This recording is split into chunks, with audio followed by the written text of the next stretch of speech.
Tässä on Nalle-perhe.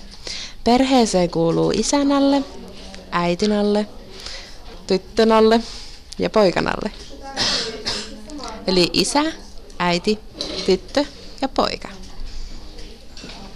Tässä on heidän kotinsa. Tässä on keittiö. Ruoka tehdään keittiössä. Perheen jäsenet syövät keittiössä aamupalan, lounaan, välipalan, illallisen ja iltapalan. Keittiöstä löytyy paljon kodinkoneita ja ruokailutarvikkeita. Nyt äitinalle laittaa makaronilaatikkoa perheelle. Tässä on olohuone. Olohuoneessa perhe viettää yhdessä aikaa, esimerkiksi katsoen televisiota ja pelaillen eri pelejä. Olohuoneessa on iso sohva ja takka. Perheen poika katselee lasten ohjelmia.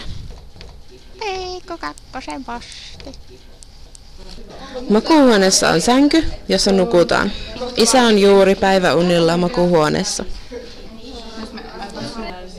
Lastenhuoneessa on paljon leluja. Lastenhuoneessa on myös perheen lasten sängyt. Tytär on juuri leikkimässä legoilla. WC:ssä käydään pissalla ja pesulla. Ennen ruokailua siellä pestään kädet.